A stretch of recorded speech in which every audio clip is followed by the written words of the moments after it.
Allahu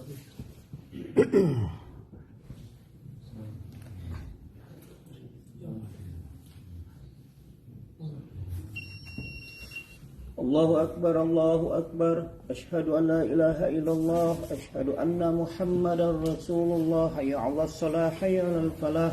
Qamatis shalah, qamatis shalah. Allahu Akbar, Allahu Akbar. La ilaha illallah.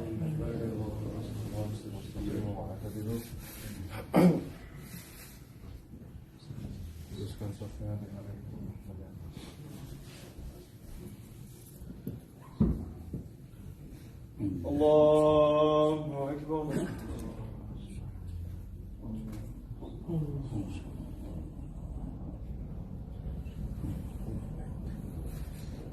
Allahu Akbar.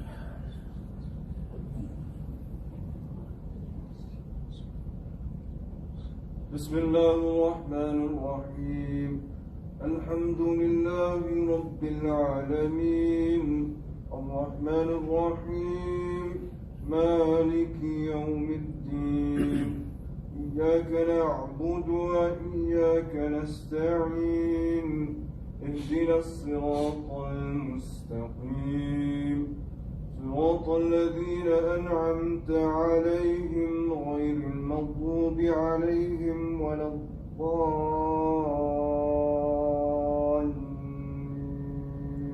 آمين.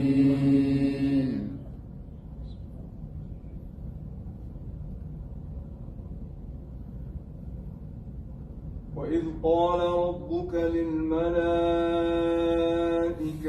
إني جاعل في الأرض خليفة قالوا أتجعل فيها من يفسد فيها ويسفك الدماء ونحن ونسبح بحمدك ونقدس لك قال إني أعلم ما لا تعلمون وعلم آدم الأسماء كلها ثم عرضهم على الملائكة فقال أنبئوني بأسماء هؤلاء إن كنتم صادقين قالوا سبحانك لا علم لنا إلا ما علمتنا إنك أنت العليم الحكيم قال يا آدم أنبئهم بأسمائهم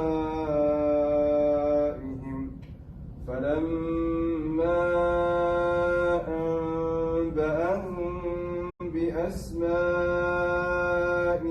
قال ألم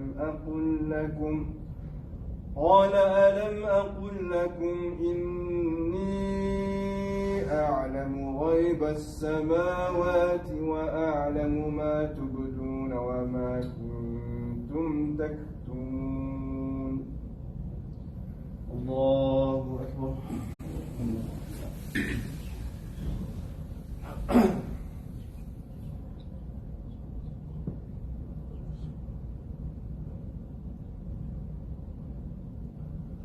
سمع الله لمن حمده.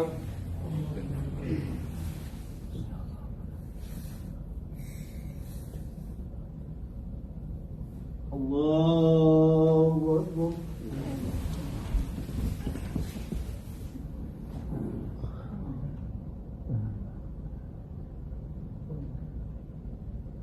الله أكبر.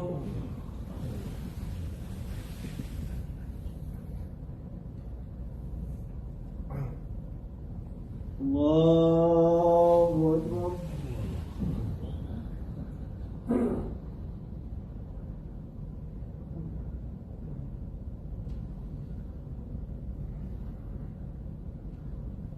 الله أكبر. بسم الله الرحمن الرحيم. الحمد لله رب العالمين الرحمن الرحيم مالك يوم الدين إياك نعبد وإياك نستعين اهدنا الصراط المستقيم صراط الذين أنعمت عليهم غير المغضوب عليهم ولا الضالين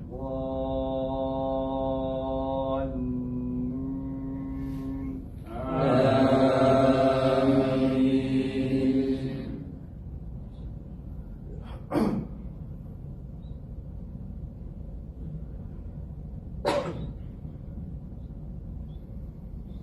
وإذ قلنا للملائكة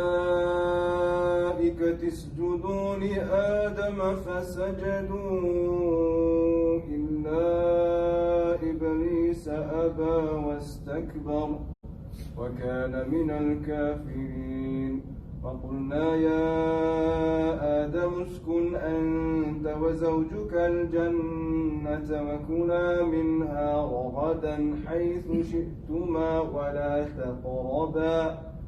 ولا تقربا هذه الشجرة فتكونا من الظالمين فأزلهما الشيطان عنها فأخرجهما مما كانا فيه وقلنا اهبطوا بعضكم لبعض عدو ولكم في الأرض مستقر ومتاع إلى حين فتلقى آدم من ربه كلمات فتاب عليه إنه هو التواب الرحيم.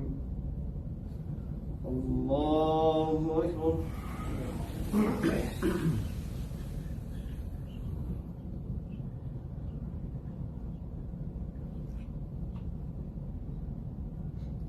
سمع الله لمن حمده. اللهم اهدنا فيمن هديت وعافنا فيمن عافيت وتولنا فيمن توليت وبارك لنا فيما أعطيت وقنا شر ما قضيت فإنك تقضي ولا يقضى عليك وإنه لا يذل من واليت تباركت ربنا وتعاليت وصلى الله على سيدنا محمد وعلى آله وأصحابه أجمعين والحمد لله رب العالمين. الله أكبر.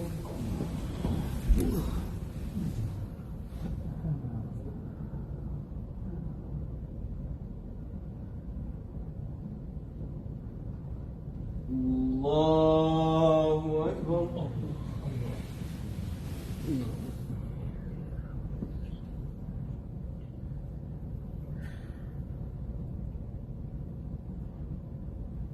الله أكبر.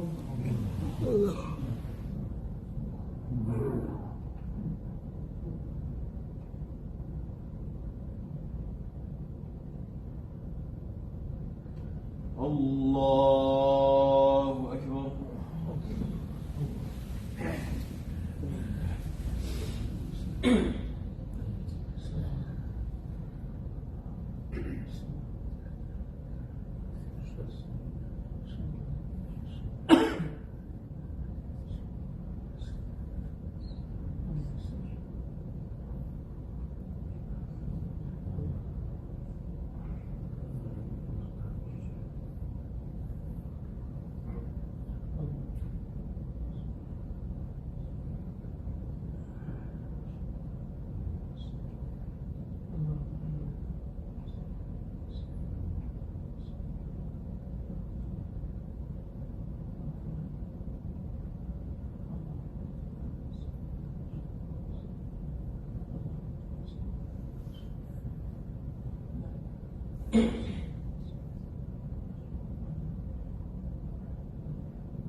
السلام عليكم ورحمة الله. السلام عليكم ورحمة الله.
Masya Allah. Terakhir.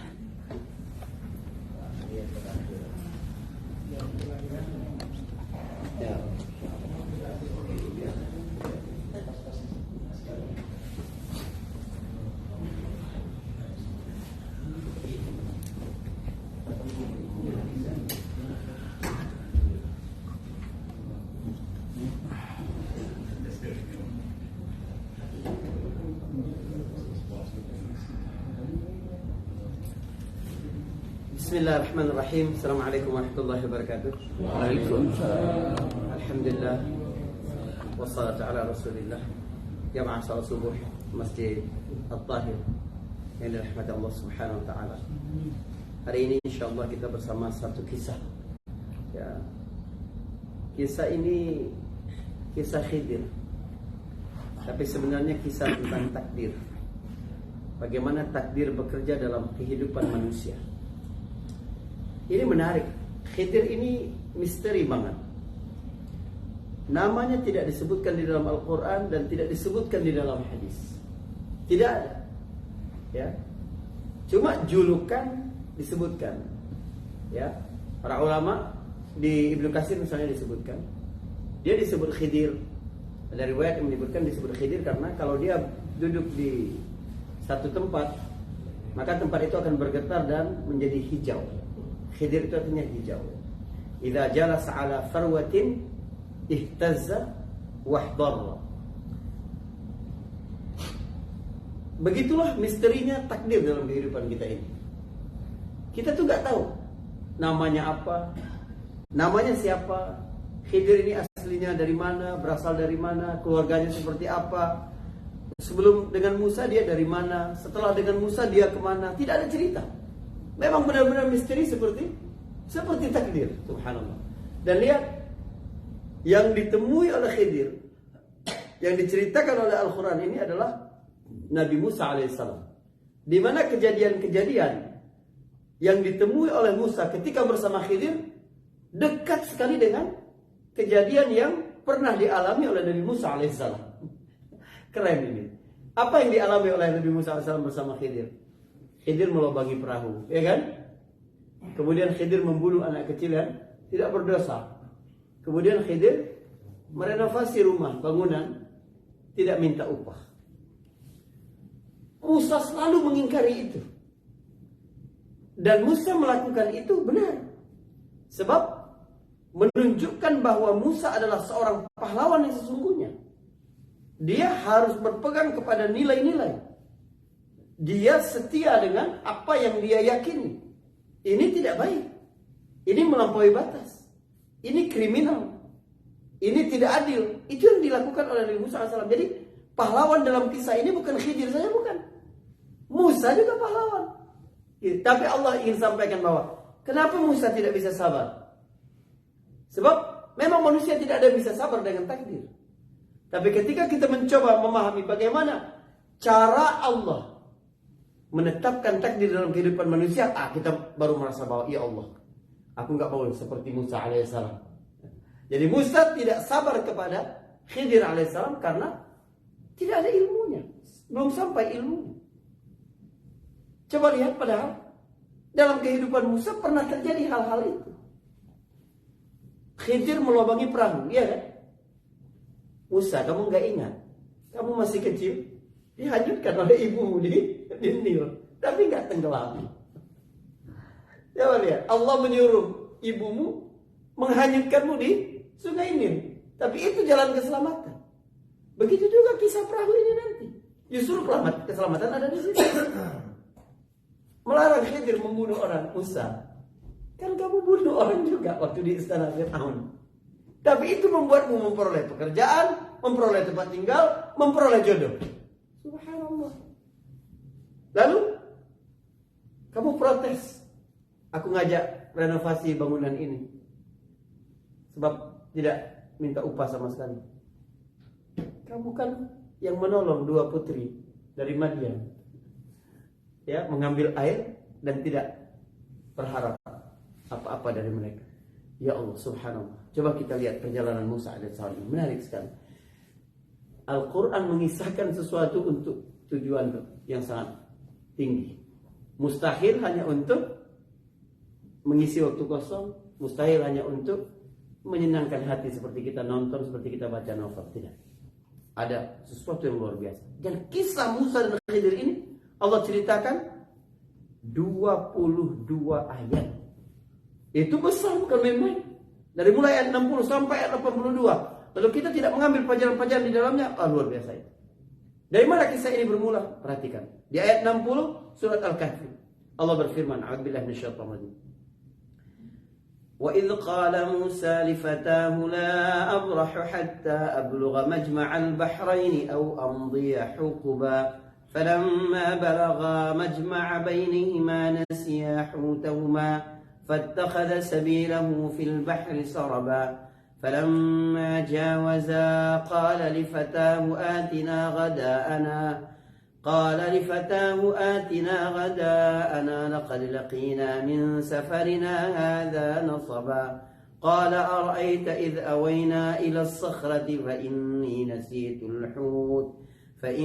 نسيت الحوت وما أنسانيه إلا الشيطان أن أذكره واتخذ سبيله في البحر عجبا قال ذلك ما كنا نبغي فارتدا على آثارهما قصصا.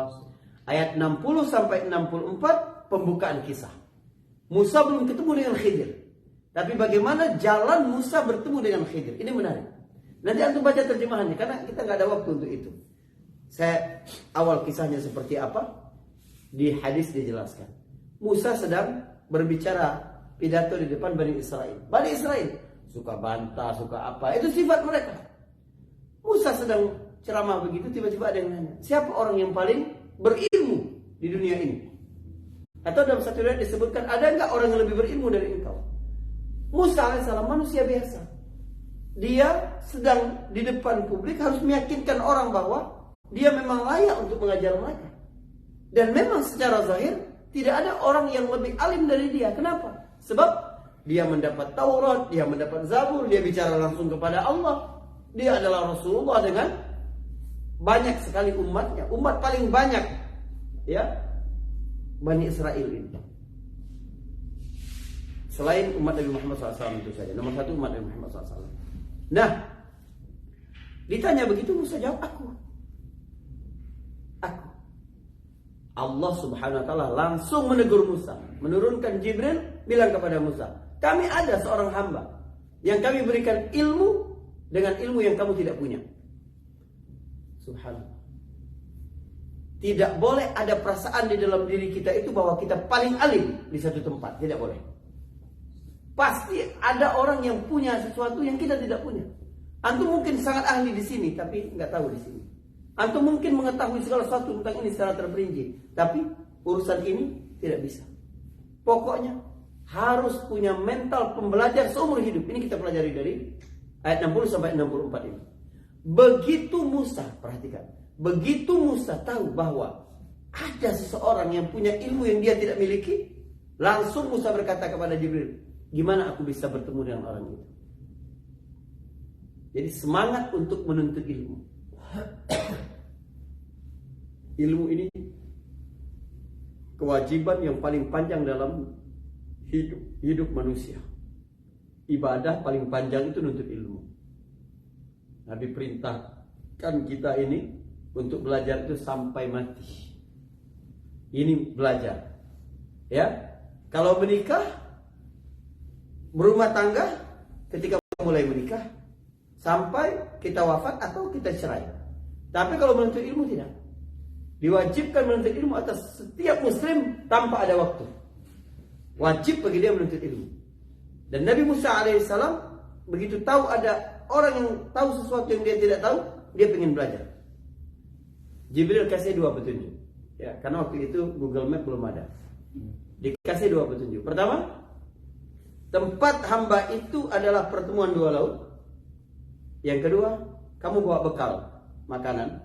Di mana kamu kehilangan bekal itu, kamu akan ketemu sama dia. Subhanallah. Memang kisah ini penuh simbol. Pertemuan dua laut adalah simbol pertemuan dua lautan ilmu. Ilmu-ilmu zahir yang dimiliki oleh Nabi Musa alaihissalam dan ilmu-ilmu gaib di sisi Allah Subhanahu wa taala yang Allah bocorkan sedikit kepada Khidir. Nah, kita ini belum ada apa-apanya, belum tahu apa-apa tentang kehidupan ini. Yang kedua, di mana kamu akan kehilangan bekal makananmu itu, kamu akan mendapatkan hamba itu. Kamu bisa belajar sama dia. Ini isyarat yang luar biasa sekali bahwa pada hari kamu rela untuk kehilangan rezeki bagi perutmu, kamu akan dapat rezeki bagi akal. Kalau orang hanya berpikir bagaimana makan, bagaimana materi, bagaimana apa, nggak dapat ilmu dia. Ilmu perlu ongkos, perlu belajar, perlu kita membiayai guru, perlu kita, begitu harus ilmu. Imam Syafi'i menyebutkan, lan tanalul birra hatta lan tanalul ilma illa bisitta. Kamu nggak bisa dapat ilmu kecuali dengan 6 perkara. Ya, apa itu? Zakaun wa hirsun wa ijtihadun wa dirhamun wa sahbatul ustad wa tulul zaman. Punya nalar yang cukup, keinginan, kesungguhan, biaya, bergaul dengan guru, dan waktu yang panjang. Musa AS begitu tahu itu, dia berkata kepada anak muda yang bersama dia, wa idh qala Musa li fatahu, ini kisahnya. Ingatlah ketika Musa berkata kepada anak muda yang bersama dia, aku tidak akan berhenti berjalan sampai berjumpa pertemuan dua laut, atau aku akan terus berjalan hukuba. Hukuba itu bentuk plural dari hiqbah. Hiqbah itu maknanya, ada yang berkata 40 tahun, ada yang berkata 70 tahun, ada yang berkata. Jadi kalau hukubah itu berarti 40 tahun kali 40 tahun kali 40 tahun kali 1 kali 2 kali 3 kali 4 gitu. Jadi aku tidak mau berhenti sampai aku berjumpa target ini. Anda bayangkan begini. Kalau sekiranya saya yang ngomong begini wajar, sebab saya bukan orang alim, Dan gak ada tanggung jawab sebesar Musa. Ini Musa, Bani Israel dalam keadaan membutuhkan dia. Tapi ada kesempatan untuk menuntut ilmu dulu, dia tinggalkan itu. Dan Bani Israel dalam keadaan tertindas, ekonomi mereka juga lemah. Mereka ini warga-warga kelas bawah di Mesir, ya di Egypt. Ditindas oleh orang Koptik. Tapi ingat bahwa ilmu lebih penting daripada makan. Anda tidak percaya, dalam kehidupan Nabi juga begitu. 70 orang tokoh Quraisy ditawan ketika Badar. Kenapa ada perang Badar? Sebab Nabi memang kewalahan terhadap krisis ekonomi di Madinah. Membawa orang ramai-ramai dari Mekah, eksodus. Dan mereka bukan para petani. Sementara Madinah adalah negara yang agraris. Itu luar biasa. Maka Nabi berpikir, kita ambil aset kita yang dulu ditahan oleh Quraisy. Karena para sahabat boleh hijrah, tapi aset mereka tinggal. Jadi Nabi mengambil hak mereka itu Badar. Karena memang sangat susah membangun ekonomi pada 2 tahun pertama. Makanya kita jangan berpikir bahwa hijrah itu menyelesaikan masalah. Bukan. Persoalan Nabi ketika hijrah jauh lebih berat daripada ketika Nabi di Mekah. Musuh lebih beragam. Di Mekah cuma Quraisy. Di sini munafik, Yahudi. Lihat kan? Musyrik-musyrik di sekitar Madinah. Dan lain-lain sebagainya. Jadi kita hijrah kepada Allah, kita menjadi lebih taat, bukan berarti problem kita selesai. Bukan. Bisa jadi kita diuji lebih daripada sebelumnya. Ketika tokoh-tokoh Quraisy ini ditawan, ini kesempatan sebenarnya. Kalau mau tebus, kasih kami uang. Iya kan? Karena lagi ekonomi krisis. Tapi apa yang ditawarkan Nabi pertama kali? Ilmu.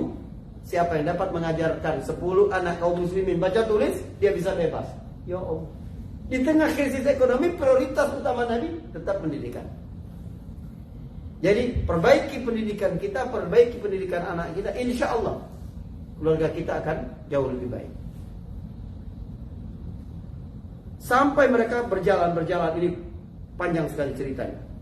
Berjalan, Yusha bin Nun, nama Fatah ini adalah Yusha bin Nun. Anak muda yang bersama dia ini Yusha bin Nun. Lihat, Nabi juga punya, Nabi Musa AS mengajarkan kita bagaimana kaderisasi. Orang tua gandeng anak muda. Anak muda jangan alergi dengan orang tua. Kadang anak muda terlalu bersemangat, akhirnya gak mau dengar orang tua, jangan. Begitu juga orang tua merasa bahwa anak muda masih bau bawang, masih hijau. Kita kan begitu dulu. Enggak. Nabi Musa AS ajak. Dan lihat hasilnya. Yusha bin Nun ini adalah orang yang kemudian menaklukkan Baitul Maqdis, yang berkata kepada matahari, ayyatu asyams anti ma'muratun wa ana ma'murun fala taghrabi hatta naftaha Baitul Maqdis. Matahari jangan terbenam dulu. Engkau menjalankan perintah Allah, kami menjalankan perintah Allah. Sampai kami dapat menaklukkan Baitul Maqdis. Itu rasa percaya diri, keyakinan, pengorbanan, perjuangan. Belajar dari mana? Dari Musa AS. Kata Musa, tugas kamu ikut aku jalan, jaga ikan asin kita. Kita bawa ikan asin. Ikan asin yang dibawa Nabi Musa itu konon adalah ikan pari. Jadi orang Mesir bilang ikan pari itu hudhud Musa. Ikan pari itu hudhud Musa. Ini ikan asin sudah dimasak. Apa kata Yusha bin Nun ketika dapat instruksi dari Nabi Musa AS, tugasmu jaga makanan ini. Kata Yusha bin Nun, laqad kallafta biyasir.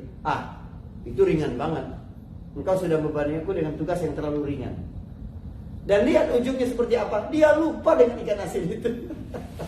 Jangan meremehkan sesuatu. Jangan terlalu yakin dengan sesuatu. Ini yang dilakukan oleh saya. Ini kisah sebenarnya menarik sekali ya. Saya bawain kisah ini dalam 5 kajian dan panjang-panjang. Jadi saya bingung gimana mau menyingkatnya ini. Akhirnya Nabi Musa alaihissalam tertidur. Ya, dalam perjalanan itu capek. Waktu Nabi Musa tidur, tiba-tiba bekal ikan asin itu loncat ke laut. Ikan itu dan hidup. Ya.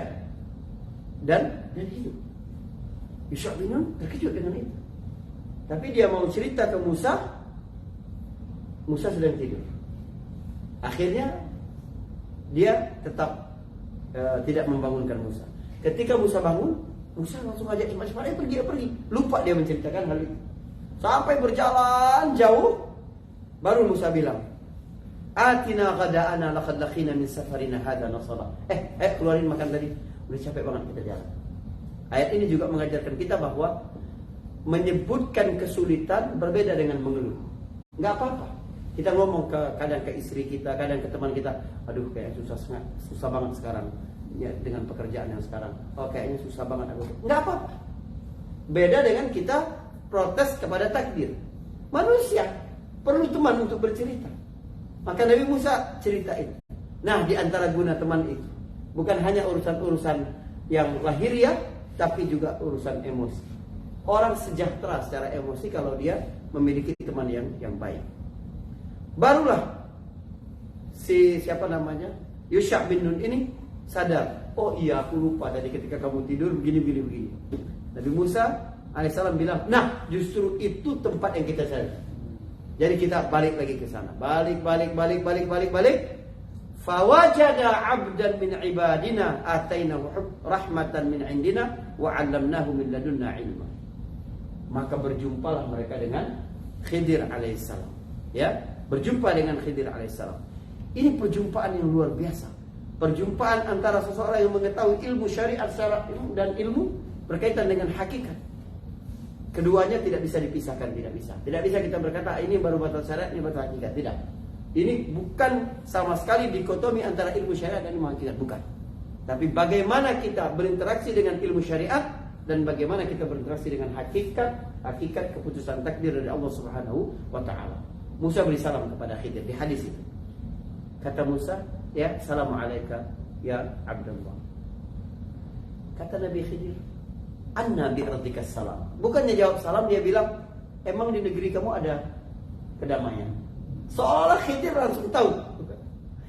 Takdir itu paling tahu tentang keadaan kita. Jadi Allah tidak mungkin salah orang, salah tempat, salah waktu, salah komposisi, gak mungkin. Khidir bilang, "Anna bi ardika salam." Bagaimana mungkin ada keselamatan di negeri? Kata Musa, "Ana Musa." Aku di Musa. Kata Khidir, "Musa Bani Israel." Iya, Musa nabinya Bani Israel kan. Jadi Musa dibawa oleh banyak kejutan ketika itu. Ya, nah Musa minta izin kepada Khidir. Qala hal attabi'uka ala an tu'allimani mimma 'ullimta rusyda. Ayat 66 ini menarik sekali. Ayat 65 ini bukti bahwa Khidir itu nabi ya. Atainahu rahmah. Al-Quran menggunakan kata rahmah itu untuk nabi juga. Seorang yang datangkan rahmat itu bermakna nabi. Banyak sekali ayat begitu. Baik, kata Nabi Musa, boleh enggak aku menjadi followermu? Boleh enggak aku ini mengikutimu supaya aku bisa belajar di antara hal-hal yang kamu diberi ilmu oleh Allah Subhanahu wa taala. Subhanallah, lihat. Anda kebayang enggak bagaimana perasaan Yusha bin Nun melihat pemandangan ini? Musa alaihissalam, pemimpin, umatnya banyak sekali, mengajar, dihormati, disegani, tiba-tiba bertemu dengan guru, tunduknya minta ampun. Musa tidak berkata, "Boleh enggak aku menemanimu?" Hal usahibuka, tidak. Sebab kalau bersama berarti berseiringan. Enggak. Kalau dengan guru harus di belakang sedikit. Qala hal attabi'uka, aku jadi pengikut. Artinya aku taat saja. Para salaf dulu ya, sebelum mereka belajar kepada guru mereka itu, mereka bersedekah kepada orang lain sambil berdoa, "Ya Allah, tutuplah aib guruku dari aku." Makanya ilmu mereka berkah. Kita cari-cari kesalahan guru, jangan. Ya, ghibahin guru jangan. Ya, tapi subhanallah, itu adab yang diajarkan oleh Nabi Musa alaihissalam. Apa kata Khidir? Qala innaka lan tastati'a ma'iya sabra. Kamu enggak bisa sabar kalau ikut aku. Subhanallah. Ya, Khidir yakin Musa tidak bisa sabar. Padahal dia kenal betul ini nabi, ini rasul, dapat Taurat. Khidir tahu. Tapi kamu enggak bakal bisa sabar.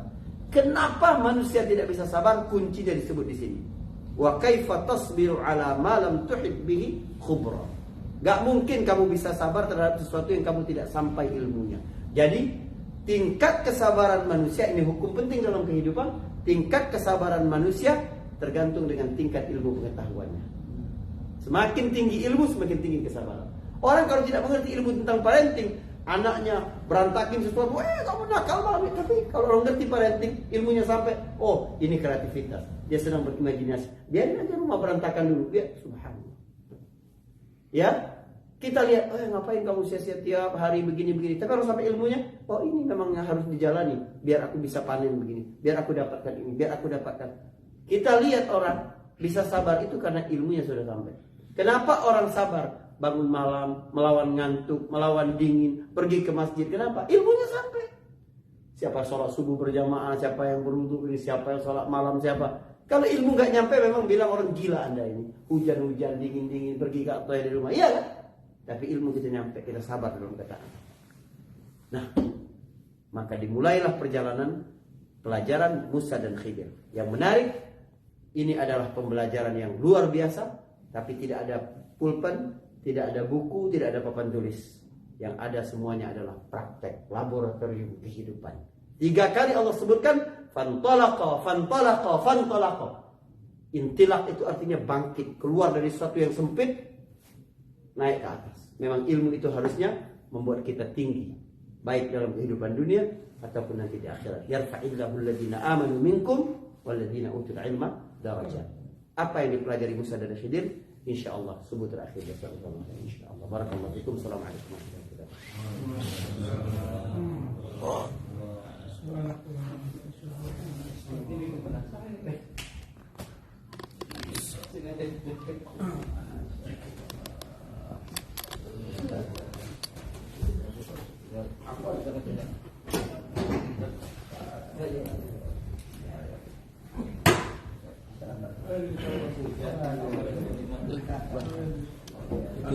Punya booking di mobil. Belanjaan. Ya.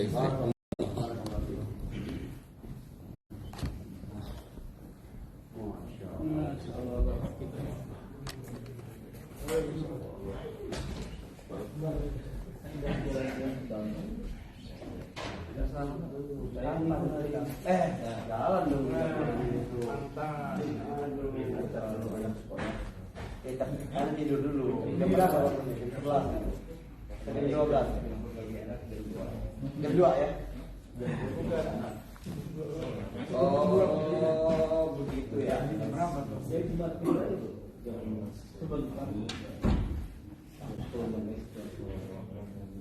Oh, pedalannya. Iya.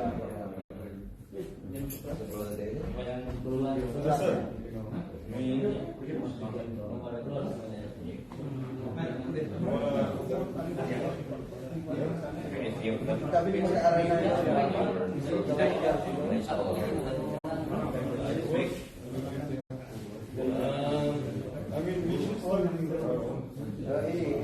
kripto.